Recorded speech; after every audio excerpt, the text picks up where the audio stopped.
मी माझ्या गावात मतदान करायला गेलो, मतदान करून आलो आणि माझ्या गावातून येताना उमरी हे गाव लागते, तिथं मी थांबलो। तो माझा नेहमीचाच रस्ता आहे आणि आमच्या काँग्रेसच्या बूथवर थांबलो। त्याच्या अगोदर पोलिसांची गाडी येऊन गेली होती। पोलिसांच्या गाडीवाल्याने सांगितलं का तुम्ही 2च खुर्च्या ठेवा आणि तिकडं 8-8 खुर्च्या टाकून लॅपटॉप टाकून लोक बसले होते आणि मला माझे कार्यकर्ते सांगून राहिले होते का सर तिथं 8 लोक कसे बा, आम्हाला 2च सांगितले।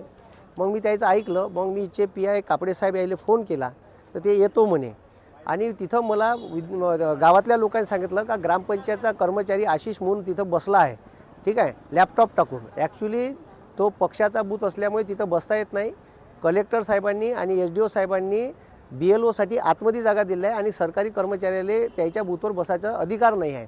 हे नसताना मी त्याला फक्त विचारायला जाऊ बा, मी काही एकही शब्द बोललो नाही। अर्ध्या रस्त्यात गेलो नाही, मेन रस्त्यावरच 2 बूथ एकासमोर एक असे लागले होते।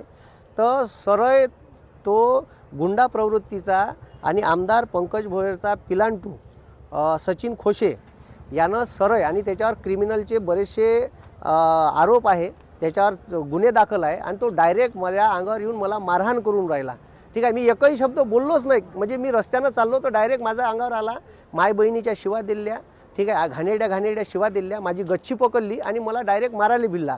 म्हणजे मी गफल तिथंच होतो, ठीक आहे। मला माहीतच नाही का हे आपल्यावर हमला करणार का करणार।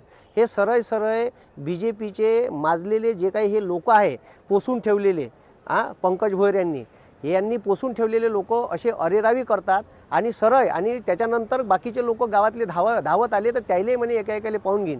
माझी पत्नी सहित कुटुंबासहित मी येत होतो। माझी पोरगी माझ्या पत्नीच्या कडीस होती, ती मधात टाकायला आली तर तिचं इथं पकडलं आणि ती मला आडवी आली असताना माझ्या पोरी सगट मारहाण केली। माझ्या पोरीला एक ठुसा लागला, ती रडून राहिली होती। माझी पत्नी मधात आली असताना तिला ओढताण केली आणि तिलाही शिवीगाळ केली।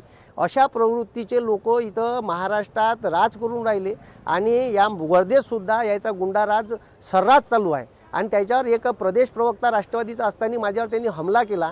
म्हणजे तुम्ही विचार करा, मी एकही शब्द बोललोच नाही, म्हणजे मी डायरेक्ट रस्त्यानं मधातून चाललोच होतो तर डायरेक्ट माझ्यावर हमला केला। आणि हे योग्य आहे का? हे मतदारांनीच लक्षात घ्यावं। याची गुंडा प्रवृत्ती, भ्रष्टाचार प्रचंड माजलेला आहे आणि हे सरळ अरेरावी करत आहे।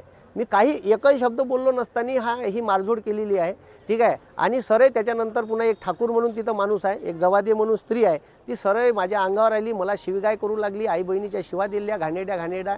मी ऐकूनच राहिलो, माझं काही त्याच्यात स्टेटमेंट नव्हतं।